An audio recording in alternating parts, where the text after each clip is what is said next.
I'd like to begin by acknowledging the traditional owners of the land in which we meet today. I would also like to pay my respects to the elders past and present. To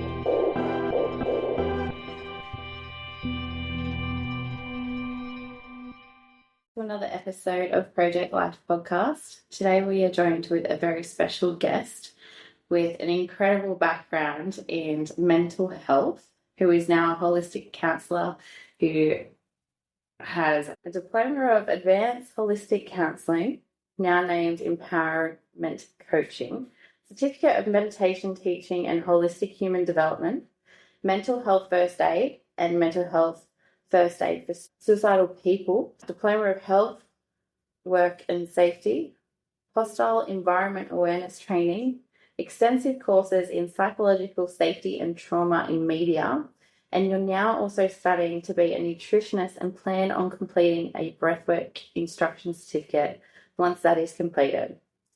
Your list of achievements: Wollondilly Shire Council, you were a finalist in the Local Business Awards for Outstanding Health Improvement Services in 2021, 2022 and 2023, maybe 2024, fingers crossed, and finalist for International Duty of Care Awards in 2016 and 2017.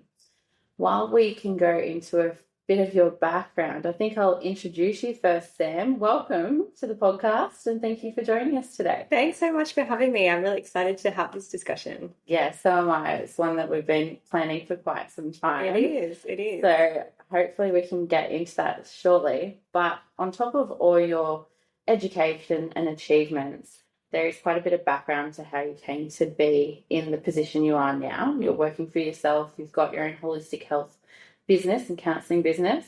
But how did you get here? Where did this career journey start? Yeah. So prior to studying and opening my business, I worked in corporate health and safety within Australian media. So a large aspect of that was psychological safety. So still in that mental health realm, but a little bit at left of centre. And I found myself working way too much and not listening to my body.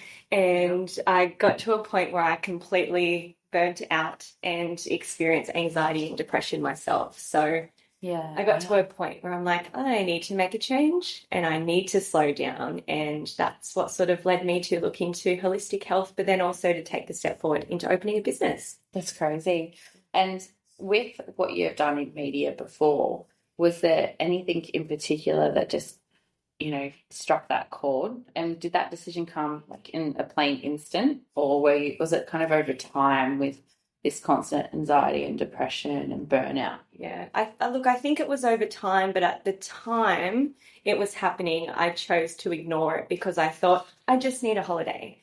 And it's a cycle, right? I kept finding that I was burning out and I would go to the doctors and like, just manage your stress or go on a holiday. So I was doing what I was told at the time, not realizing the significant and compacted stress I was experiencing that then fed the anxiety. And then the anxiety got me to a point of going, I can't do this anymore. So now what? I have a condition called endometriosis. So my pain flows were getting significantly worse each time I would push that burnout barrier. And that's where I got to the point where I was quite depressed and thought, I just can't do this anymore. So what was it about your experience that drove you into counselling? Yeah, so my whole life, as far back I can remember, even as a child, I found that my personality attracted people who would come to me for advice or to disclose something or just to say, can I just have a sounding board or a vent? Because I just am naturally quite non-judgmental and I'm open-minded and I, love trying to help people. So I found that, okay, I'm doing this in a capacity both in personal and in a workspace. So it makes sense for me to blend those together and work in something where I get to do something that comes naturally to me, but also something I'm passionate about. And that sort of led me to look into counselling. And that's kind of the dream, right? Everyone wants to work in what they're good at, what they're passionate about, and what they wake up in the morning and they want to go and work. Yes, absolutely. So now you've got that. How amazing that. I know. And I have heaps of pinch me moments where I'm like, I can't believe I get to do this every day. Like it's tiring running a business and it's hard, with some of the conversations and things that I hear, but it's so worth it, and it's actually just reconfirmed my setting my own boundaries and listening to my body and rest. It's so important, so I can show up and be in the position I need to be able to help people. That's forward. amazing. Yeah. And holistic counselling, that's what your business is based around. Can you elaborate on what is holistic counselling?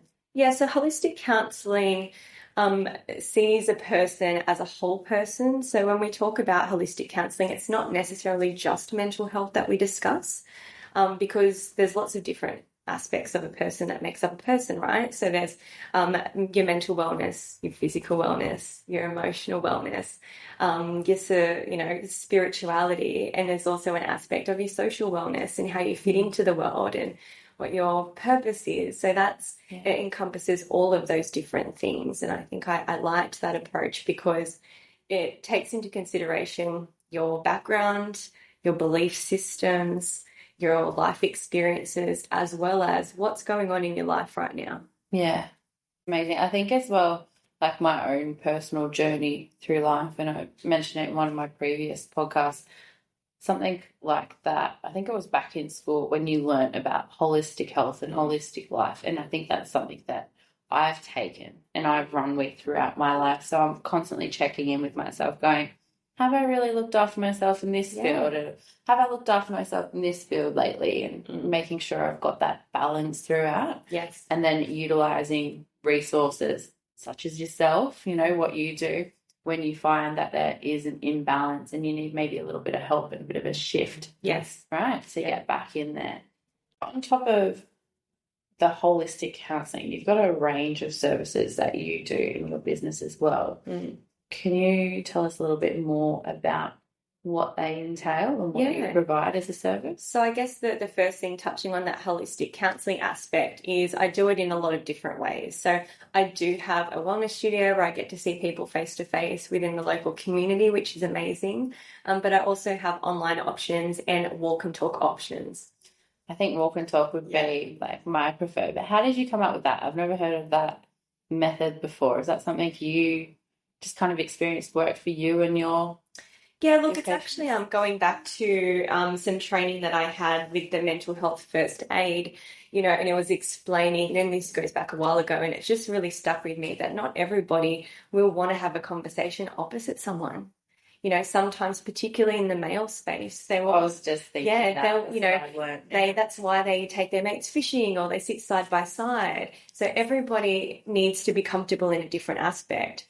And, I'm such a big believer that, moving your body in a healthy and balanced way does help your mental health, and it helps you to open up. So it makes sense to add those two things together. And it also means that, I'm not sitting on my backside for 12 hours a day.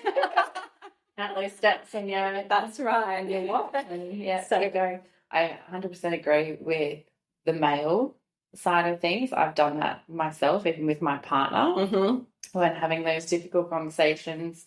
I think there was something that came up, maybe it was last year or early this year, and I was like, let's talk about that in a few days. And we were in the car. Yes, the car's such a great place. And he can't escape that. Have to face it. He can't go, I'll think about it later, or I'm going to go do something in the garden. There's no escape. You have to address things, right? You have to be able to use the communication skills you've got to work through the conflict or work through the issue, which can be confronting, but it's a great place to do it. Yes, definitely. And it was that point of being next to each other to have that conversation. And then the car is probably a good way for us, or if we're sitting down watching a movie, not that he want to talk throughout the movie, but it's like I don't go fishing with him, you know what I mean? I don't go and play football with him or do the boy stuff. So the car's really convenient, right. And often in the car together. That really works for us. And counselling, it's a talk therapy as well. But can you please help us understand more about how the brain works and the impact of talk therapy and holistic therapy on affecting the thoughts and behavioural patterns of a person? Yeah. So the brain is an organ, and within that particular organ we have a mind. And, 95% of our thoughts are completely unconscious. And when I say that, it means they're automatic thoughts, and they've been created and built over time through repetition, through memory, through belief systems, through emotional reactions. So it's a brilliant source, but it also is a double-edged sword because that means 95% of our thoughts can be helpful or unhelpful. So it's really about retraining yourself to question what those automatic thoughts and responses are, and then putting new things in place if we need to sort of break that cycle. In addition to that, we crave familiarity, and our brain seeks that out. So if we're doing something consistently, we think it's familiar, and that creates a source of safety for us because we know what to expect. Yeah. So if we're used to being busy, slowing down is going to feel uncomfortable. That was me when I had my son. Yeah. So always go very career driven, you know, always doing something. My friends laugh at me all the time because I don't think I've ever just had one job. Or like when I was studying 3 different courses at a time. Of course. Why not? And then in the middle time, you want to do whatever else you want to do, right?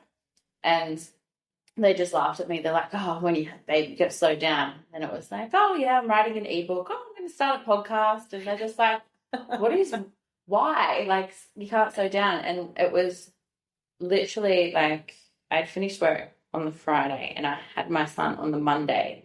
And within that split moment, like taking him home, and it was nighttime, and I'm just like feeding him one night. And I was just thinking to myself, I'm like, who am I? Because everything I'd worked towards, everything I've worked to be as a person and, you know, put all this effort and time in, literally just came to a halt. Yep. It wasn't like a slowdown. It was a halt. Like I hit a wall. Yes. And I just cut off, and I had to be a completely different person, and a person that I've never been before. Yeah. Someone so unfamiliar to myself. So that familiarity, going back to that safe place, was a struggle. It was at that moment I could really understand like the baby blues. Yeah. For example, and feeling lost in this transition of being a mother. And then on the other end of that too, I had a similar experience, but not so much being a parent, but changing careers. So my identity was attached to this career I'd worked so bloody hard for. And at the time when I stepped away, I was actually in the peak of my career in a fantastic company, a fantastic role. And when I got to the point where I'm like, my health just can't keep going at this pace, and I stepped away, I'm like, well, now what? I don't know who I am. I don't know who I want to be. I don't know what I even enjoy anymore, because I was just so addicted to the adrenaline of that previous work and the status that it gave me that made me feel like I was worthy because of that position. Yeah. So you take that away, you're like, oh, I need to address some things. I need to hold up a bit of a mirror, and that's really confronting. It is. Yeah. It is. And I think the position that you're in before, because it is so niche as well. Yeah. What you're doing is so niche. Like, who else does that? Not many. It's very specific, that's for sure. And within that, you have so many different experiences that your mind would not even take you there if you had the best imagination in the world. But coming to that halt and coming to that realization, it's also a blessing in disguise, because you get to reinvent yourself to do and be whatever you want to be. Yep. Those things that you didn't like before, you know, you can get rid of them. Yeah. Push it aside, especially when it's your career or material things, or, you know, if you don't like the house you live in, renovate, move, whatever. If you want to go travel and you don't like being kept in a little box in corporate, you know, do something else. So it can be a blessing as well, but it then I guess goes back to how you mind things. Exactly. And training your mind, right? Exactly right. And it was at that point where I was like, okay, so I feel like I really need to work on my self-talk, because I kept going, well, I'll just look after myself for a little bit and I'll take a bit of a break, and then I'll just go back into that world. And I actually had into that cycle again, then I'll be burnt out in another 12 months. That's right. I remember going to an interview and going for a really good company, and they offered me a role, and I said without even thinking, and this is that automatic response, but that was because I'd already started to do some of the work on myself. I said, I'll have to think about it and let you know. Instead of going, oh my God, yes, I accept, because there's that validation, I actually gave myself the permission to pause.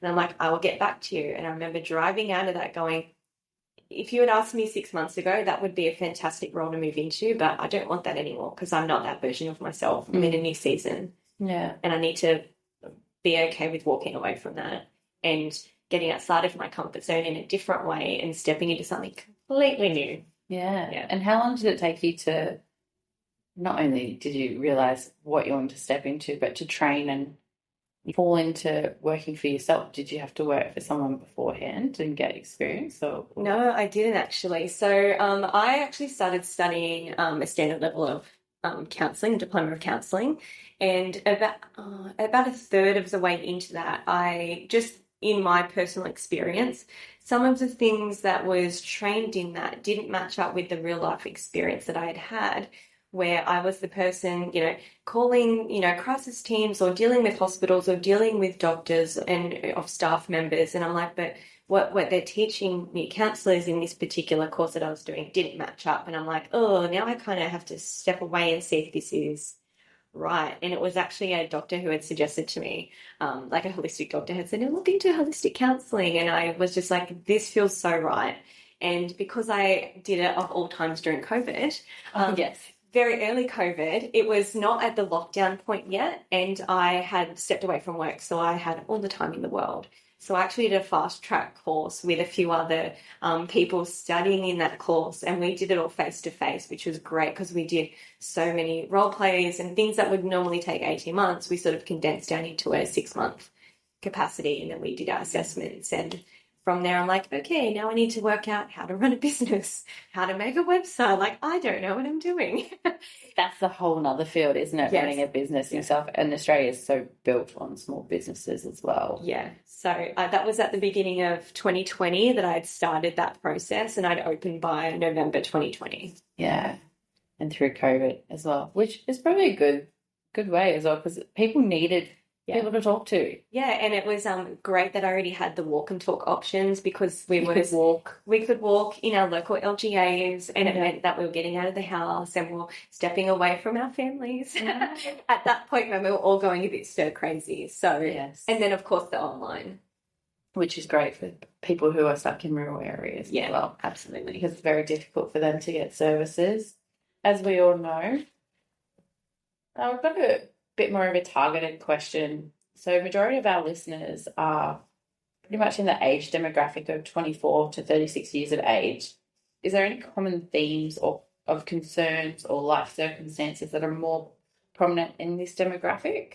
Yeah, based on the clients that I see in particular, and of course people will have different experiences depending on their niche areas, but one of the main ones that keeps coming up for that demographic is absolutely anxiety. Anxiety. It's such a huge driver, and I feel like it is a lot of that particular demographic because we've grown up in a time where we have been forced into this hustle and this busy cycle, and we have the internet and we have social media and we have all this external pressure outside of what we would have had a little while ago. And that's not to say there wasn't pressure and there wasn't anxiety, but there's obviously more awareness of it now. Yeah. And people are knowing that, I'm living with this, but I don't have to. Instead of putting up with it and living in silence, people are now seeking help for it. It's the awareness. Yeah, absolutely. Absolutely. And, in that demographic, there's a lot of big life changes too. Like we've mentioned, starting a family, changing a career, getting married.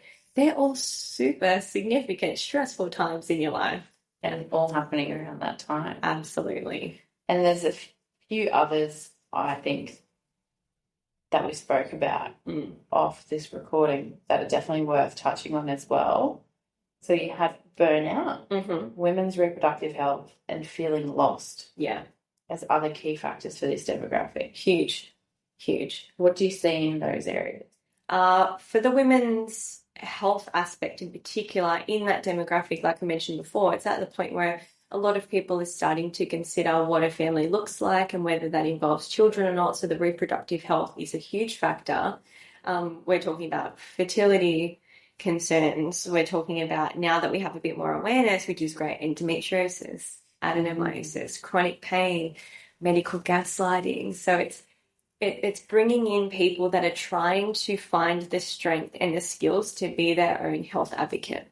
Do you also find, as a woman myself, who've gone through a fertility journey to have our son, and I did actually go to doctors, having experienced early pregnancy loss and miscarriage, they go, oh, just keep going, you're young, you know.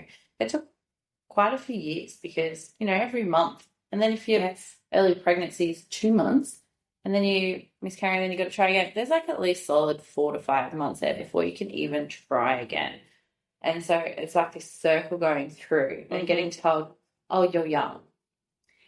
You're fine. The structure is so dismissive, whether that's through pregnancy loss, whether that's through unexplained infertility, whether that's through painful periods. It's so dismissive, and it makes you question your own reality at times, thinking, well, is it that bad?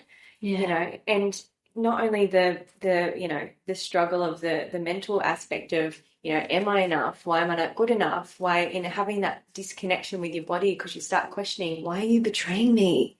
Just do what you were built to do. Right. And we're built to do that, right? Yeah. We're meant to be baby carriers. Oh, yeah. And then, you know, on the other aspect of someone like myself who chose not to have children and constantly trying to be an advocate, saying I have such painful periods, like to the point where I'm hemorrhaging, I'm passing out from pain. I need something to be done. And I was told to have a child. Yeah, because that will fix everything. Right? I've heard the same thing with endometriosis. Once you have a kid, it will ease up and the pain will go away in most circumstances. But in your case, what if you've decided not to? That's right. Or it's go on a holiday. How does your quality of life then? And that was my argument consistently. I'm like, I understand you're very aware of my age, and, you know, this has happened all throughout my 20s and most of my 30s. And I'm like, but why would I bring another person into this world that needs my full attention and full capacity when I have no quality of life as it is? That just doesn't make sense to me. That is a valid question. Yeah. And that's one that they wouldn't think of. No, and I'd be left with blank stares saying, I don't know what you want from us.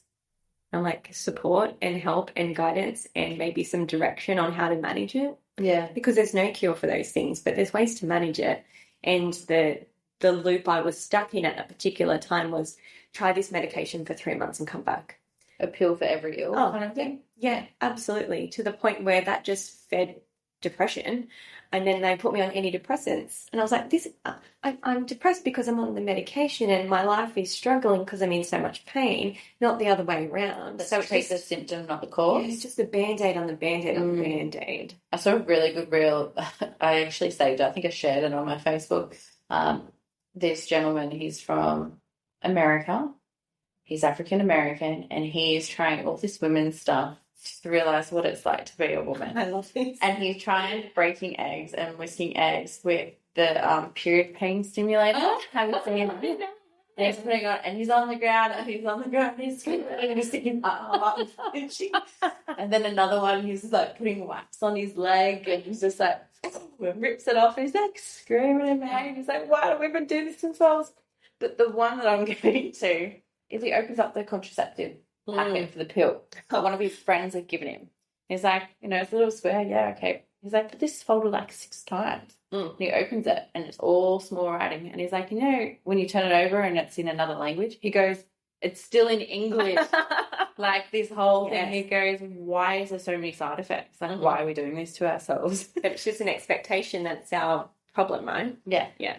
And that's just crazy. Yeah. Women's mental, physical health and fertility health. Yes, that's a huge one. A big one. I think as well as we're going through our careers and we're delaying having children, then that could possibly impact how the fertility journey goes for many women. Absolutely. Having them younger as well. And, you know, I think as well for myself and people I've spoken to, there can sometimes be a little bit of guilt if you have delayed having kids because of a career and then you have troubles.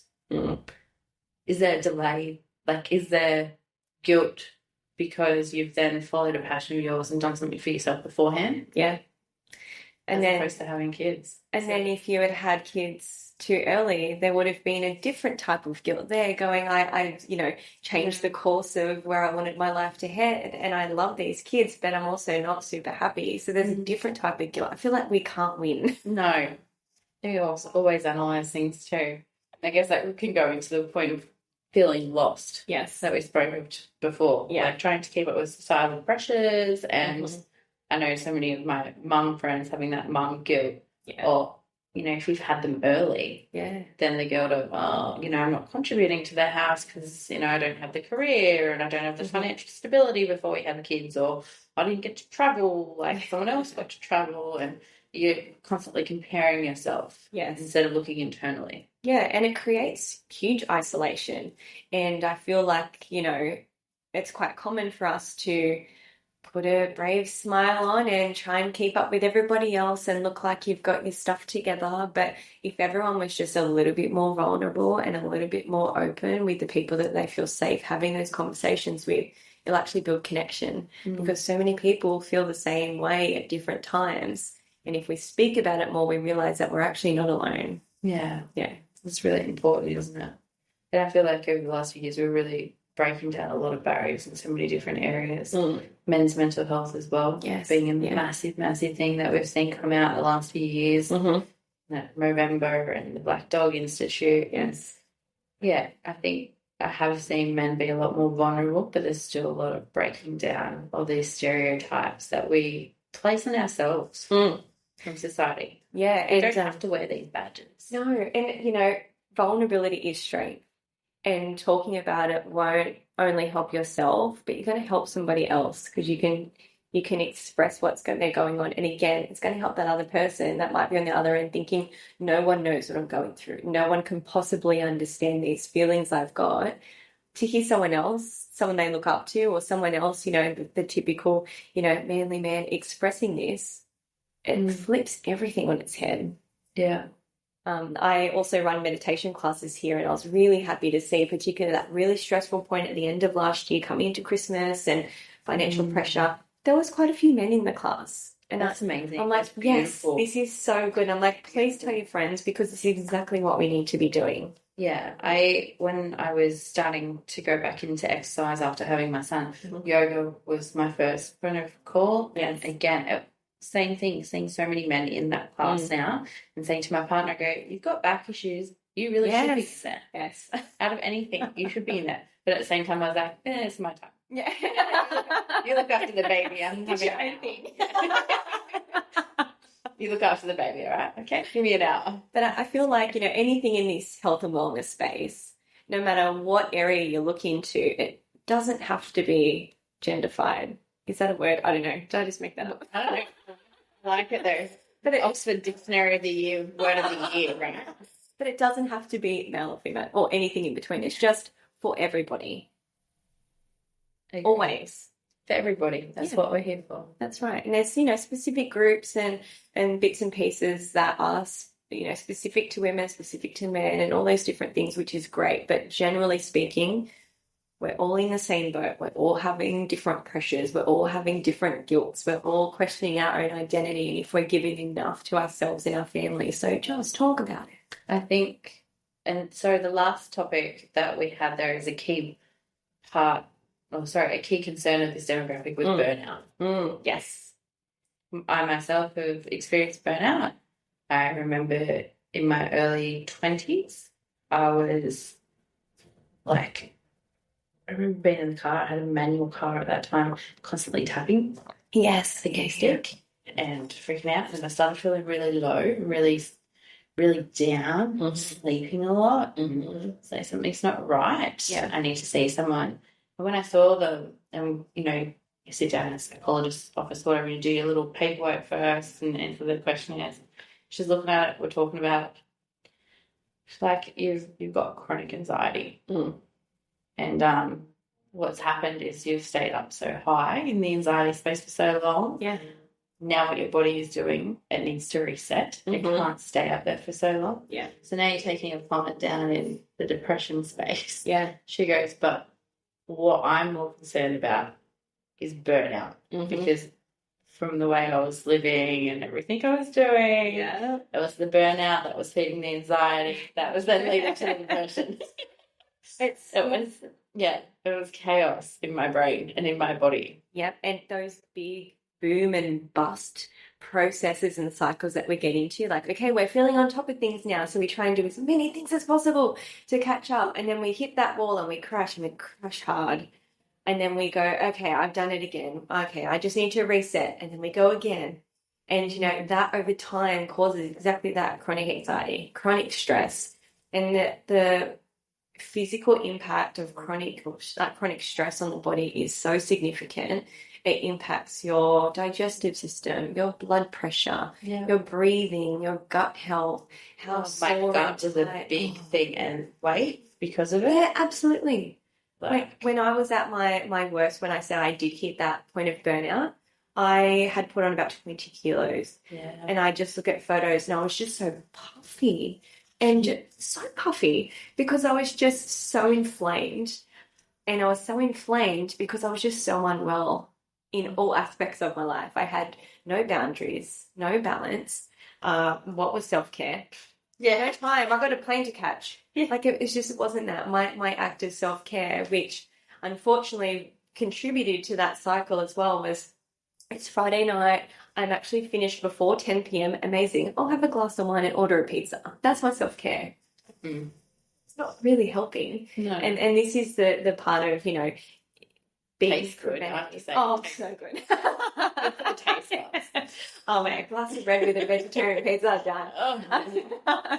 But, and this is that cycle of sort of trying to stop or prevent that burnout, is sort of addressing what your self-care looks like, because self-care isn't just, having a pizza and a sneaky wine every now and then. It's also setting boundaries with yourself and giving yourself a bedtime and making sure that you're actually having enough water and nutritious food and rest. Is it different for each person, or is it like obviously rest and water, sleep, the whole thing? The basics. Yeah. The basics are the same for everybody. Yeah. But my little bit of self-care, I think my little thing is taking myself away and getting a massage once a month.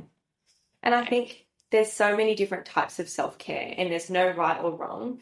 I think that's really important to have two separate buckets of self-care. And one aspect is those luxury things where you're like, I've got a bit of extra money, I'm going to get a massage. I'm going to go for a weekend away. I'm going to have that really nice fancy meal because, I've worked hard and I deserve that. Yeah. And they're all fantastic.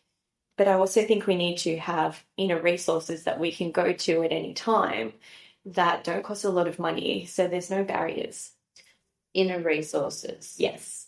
So that might be, as I mentioned before, like my discipline is I know I need rest. Yeah, I can go to lots of other things that'll be so fun in the moment, but what do I need in the long run? I actually need to go to bed by 10 o'clock.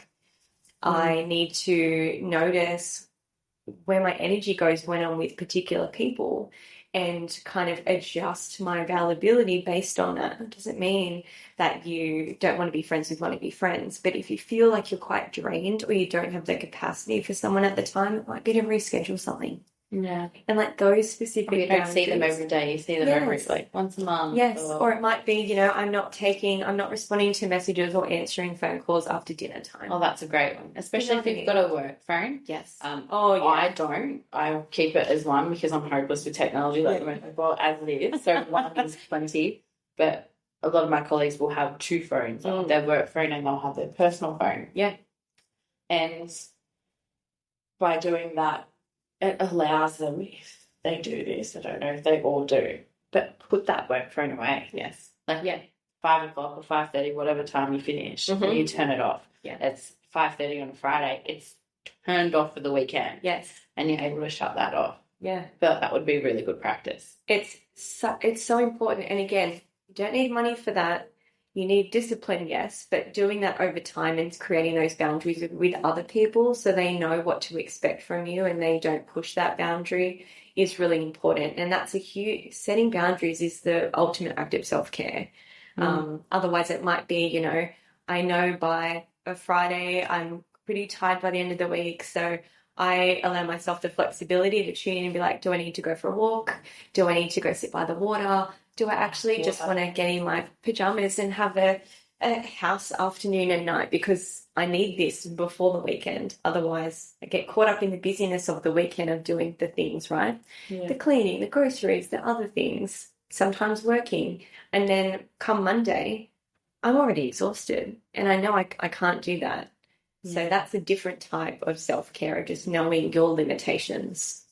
Yeah, I think that's really important. And like, it's not female, not male, whatever base, everyone needs that. That's just basic self-care. Yeah, and we all need somewhere to blow off steam, whether that's for fun or for physical movement or whatever that is. We all need something to look forward to, a place to go that's outside of work and home where we're like, okay, I really need that this week. I feel like I'm talking about these barriers coming down, but I still feel like women are a lot more self-aware in this space and would choose more healthy options to cope. Whereas still I see a lot of men, they get really good wages, for example, but they're stressed and they'll spend every afternoon in the pub or putting all their good money and hard-earned money down the drain and the pokies and wonder why they've got nothing to show for it. Yeah. Like there's these really toxic, bad behaviours, and I feel like there's still such a big stereotype and cycle within that demographic. Absolutely. And all it comes down to is they've created a coping mechanism. It's not a healthy one. And is it one that they can see and gets fed from generations down? Absolutely. So seeing dad having a beer every day isn't helping. And especially if it's, that type of family situation where, I only really have a serious, honest conversation with dad when we're in the TAB. Otherwise, I don't get any emotional openness from him outside of that, or have the time or the space to have any conversation. Or you got to have a beer in hand as well. Yeah, same thing. Get to be vulnerable. Yeah. I think, so we're going to move back into a question that I had that I really want to talk to you about. It's one, so I'm being completely transparent, where I came and saw you before having my son. Before birthing my son, I was pregnant.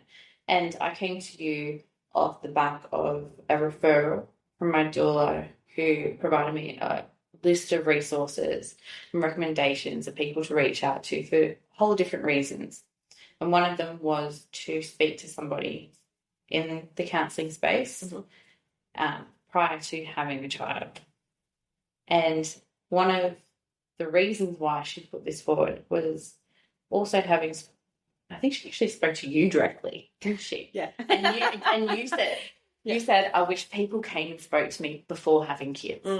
A lot of people come afterwards. Yeah. But it's really important to come and speak beforehand. And as you know, my sister, who's my doula, is also studying psychology at the moment. And she's a lot of things that I've learned from her in regards to childhood trauma and having those open conversations with your partner before having kids. She's a really big advocate on making sure you're on the same page. And, it's a big deal having a kid. Huge. It's the biggest decision you'll ever make. While we do have surprises that come into the world and we welcome them, if you can plan, and when I say plan, like sit down and talk to your partner and think about it internally as well. Yeah. Like just from speaking to yourself and speaking to her, this is a really big area where a lot of people skip over when having kids. And so my question back to you is, why should someone who is heading into parenthood consider this before birth? Or should they even consider coming and speaking to you through or before the contraceptive journey to work through unresolved child trauma, or ensure that maybe their parenting styles and morals align in what they're going to do with raising a child? I think as a couple, and they don't have to come in or speak to someone as a couple, but they're just addressing these things and then going back and doing that outside of therapy, is, like you said, aligning on morals. And I think the big questions that gets missed, and then I see the aftermath, is the basics, but we just assume that we're on the same page until we speak about it. And that might be something as simple as communication and how you resolve conflict within your relationship. And is that the best way at the moment? Because you're going to have moments once you've had a child where you're going to be tired and you're going to be grumpy and you're going to have no energy. So you're already going to be heightened. So you need to already be comfortable and confident that you can work through issues and speak about it in a healthy way to still move forward and not hold grudges or cause extra tension or extra pressure when you're already in a pressure cooker. Yeah. And kids are pressure cookers too. Right? Yeah. That's why I don't have them. So I think that there's that aspect, but also, domestic duties and mental load. So, okay, great. Whilst I'm pregnant, what does that look like? Are we in a financial position that I can pull back from work, or do I need to keep working? They're just things that we just assume that we'll just work it out at the time. But if you've got conversations up front, you might be able to, in some circumstances, forward plan and have a bit of a kitty just in case there's something that doesn't go to plan, or in case your body doesn't respond how you expect. It might be about domestic duties and workload and what your support system looks like in both the pregnancy, in the birthing suite, and then after as well. Do you want family there? Do you not? What's your rules about seeing the baby, and how much support do you want from other people, or do you want to keep it private? Huge things that constantly come up. Yeah. And that harbors resentment over time if those things aren't addressed. And it creates a bit of a wall if one person really wants to speak about it in the moment when it's happening and the other one shuts it down. And that creates a huge disconnect in the relationship at the very point of the relationship where you need to be connected to support each other. And is that like a lot of the fuel as to why people would come to you after? Correct. It's a lot of the time. I do see both women and men, but a lot of the time the people that I see are women after they've had a child, and that's anywhere between newborn and 3-4 years. And they're like, I'm doing everything. I'm being the parent, not only to my child, but to my partner. I'm managing the entire house. I'm managing the finances. I need to remember everything. I have to plan dinner. I have to A, B, C, D, and it goes on. I guess with the alphabet about 100 times. Yeah. Yeah, and it's, yes, he's working. And then you're dealing with burnout because you're doing all this. Absolutely. And this is it. You're dealing with burnout because you're doing all that and you feel like you're not supported. Whereas from the male perspective, a lot of the time they're like, but I'm working my butt off to be able to pay for these things. You're like, yeah, but there needs to be balance. When there's no balance across both, it creates resentment and arguments. And at that time, you're both quite burnt out that you don't have the capacity to even problem solve to be able to move through these issues. Yeah, and in a rational way, not an emotional way. Correct. Listening to what you're saying, I'm literally thinking, we could have a plan before having a baby, right? But then things change. You have a baby. You need to be adaptable. And you need to be able to communicate that. That's really important. Yeah. And being able to sit down and communicate what it's like. I know some of the areas that my partner and I spoke about before having a kid, the biggest one in the room, the elephant, technology. Oh, yes. What is the relationship our kids are going to have with technology? Yes. He is a gamer, and I effing hate it. So blunt and both serious. ends of the spectrum. Right. Yeah, completely both ends of the spectrum. I love being outdoors. I love doing adventures. I love travel. I love self-development and things like that. My partner is a typical Pisces, likes to withdraw, to reset, and I respect that, and I give him that space to do that. But then looking at, okay, well, how are our kids going to be raised, and where's that balance, and having that discussion. And, as much as I don't want my kids anywhere near a screen, he's like, technology is here. It's not going anywhere. I was like, yeah, great point. Like, I know, right? But I am at the point where, okay, we don't have the screens. Yes. We don't even look at the phone when we're out of the iPad. This is our own personal preference. Yeah.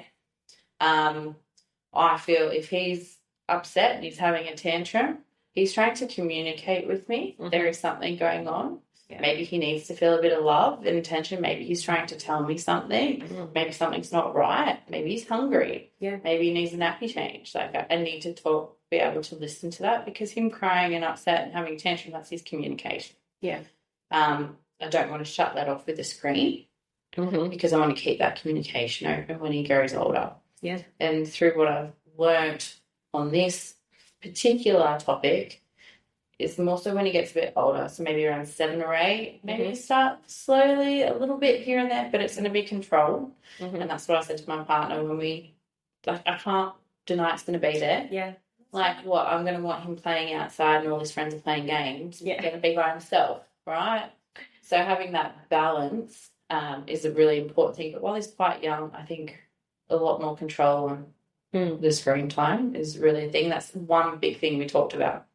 Another big thing we talked about was finances. Yes. And another thing was, and I'd listened to this, it was Will and Jada, the Big Red Table, and it was a Father's Day special years ago.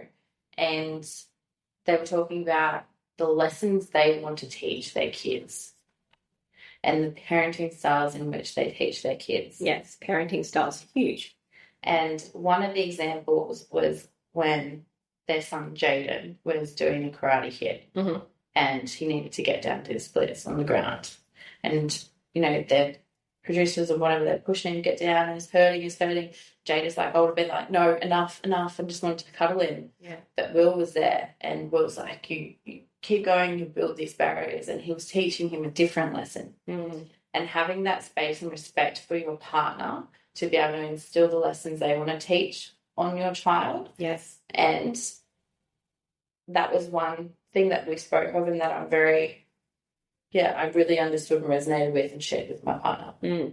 Off that, another thing they said was, and I clearly said this to my partner, your relationship with our child is your responsibility. Yeah.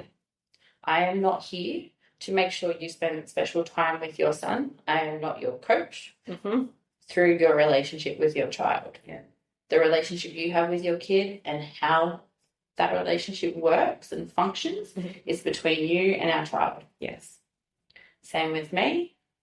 And that's the same with the lessons learned. Like if I'm trying to teach him a lesson, don't come in and bark at me over the top and go, don't do that, leave him alone. Yes. You know, I'm trying to teach him a lesson in the way I know how to, my parenting style. If you have an issue with it, that's fine. We can talk about it away from the kids. Yes. Yes. That's so you don't important. talk yes. and bark at me while we're with our kids and I'm trying to instill a lesson that I find important. And just like I won't do that with you. If I maybe disagree with something you're saying to them, I'm not going to pull it up and point it out. We're going to talk about it in a different setting. Maybe after the kids are going to bed and we're debriefing about the day and we're joking and laughing and crying or yelling or whatever it may be. Yeah. It will be in that setting. And they're real key things that we did. They're all amazing. Okay, good. Yeah. They're all amazing. And I think from a personal level outside of the couple is understanding your own way of learning and relationships and how you speak to yourself and the people around you from your own family cycles and what you choose to carry forward and what cycles you break. Yeah. Yeah. I think one of the questions my sister asked her partner was, what do you remember about your childhood and what would you want to do differently? Really simple. Fair question. Really simple question. And it could be, I don't know, the parents put you in timeout over at that wall and you've got to put your nose in the corner for 10 minutes and that really, you didn't like that and you didn't affect, you would have preferred something else. You know, you probably would have learned something else or felt a different way. Yeah. And so maybe the consequences of your child's actions aren't going to be that, but you'd like to do it another way. Yeah. How do you want to be consoled when you're upset? Great question. You know, what was that? And of course, everyone's doing the best they can in the capacity that they've got at the time. And you can see that as an adult looking back at your parents. 100%. But if you have memories where you were really upset or distraught, even if it was because you spilled a glass of water, it doesn't matter. It's the emotion you had at the time and what that was met with. Was that met with someone that was quite dismissive or someone that was open and accepting and, explaining things like it's okay to let out your emotions, but it's also important to have a perspective on the situation, right? Like it's a glass of water. We just, You can clean that up. You can clean it up and then you move on with your day. There's nothing wrong with that. We all make mistakes and you learn from your mistakes. Maybe don't put it on the edge of the table next time. Like little things like that. It's the lessons in those little moments that you remember, like, oh, that time I did that and I was ignored or I was yelled at. I got in trouble. Then the next time it happened, I didn't want to verbalize it happened. I wanted to hide it. Like those sorts of patterns are really important to identify within yourself so you can make conscious choices about how you want to respond and teach your children moving forward. Yeah, that reflection in yourself prior to having kids, but having kids definitely opens up your eyes to your vulnerabilities, your insecurities, and the things you do not like about yourself that you never saw before. Yep. It definitely opens and holds up that mirror to your face. But again, it's one of those things that you then work through at the same time while trying to change and instill different behaviours or different morals and ethics in your children. It's definitely a work in progress. Agree. Everyone's doing the best they can, and hats off to the parents out there. It's a hard job. The hardest job there is, and it doesn't stop. It's a 24-hour job. It's not like when you finish your day, you leave an office or leave a place or can even turn off a phone. It doesn't work like that. So I think it's really important as a parent too to, understand that you're going to have days where the day just gets the best of you, and that's okay. Just meet yourself with patience and kindness and compassion and be like, okay, that was a bad day, but there's always tomorrow or there's always the next moment. And always count the small wins. Yes, so important. The small moments. I think I posted on my Instagram or whatever the other month or other week. I was like, laugh sometimes about the small moments. Like, look at my cappuccino. How beautiful is it? And I get to drink this uninterrupted. Oh, that's the big one. Uninterrupted. That is a win. As much as it may seem insignificant to people, it was a big win for me in that moment. And it's counting those small things to make sure, you have gratitude. Yeah, and that's a perfect example. One of the things I constantly say when I'm like, it's really important to live mindfully is it's the small things, like, because I'm also a coffee drinker, I'm like that first sip of coffee in the morning. It's so easy to be caught up in things and just get on with it, right? But if you just take a deep breath and really savor it, and then you can carry on with your busyness if that's what you choose, but you still had that moment of joy. Or it might be just before you get in your car, just standing next to your car and kind of closing your eyes for a second, feeling, the warmth of the sun or the coolness of the air on your face. It takes 2 seconds, but it has such a significant impact on you, on your mindset, on your overall motivation for the day. So just before we go today, again, thank you so much for talking to us and taking us through your journey into holistic counselling and, letting us be vulnerable with you as well. Just wanting to ask, are there any tips or anything that you could give to the listeners in regards to living holistically? What would you recommend they start with, Yes. I think, I've sort of touched on this today, I'm a big believer of back to basics. Before we add on anything fancy or before we go spend a whole ton of money, a lot of the things that doesn't have the answers, but it will give us that basic capacity to be able to do the work is, am I sleeping enough? Or am I having enough time to rest and decompress after the day? And that doesn't mean, can I sit in front of Netflix for 12 hours? It means proper nourishing rest. It's, am I hydrating myself enough so I've got mental clarity to think clearly?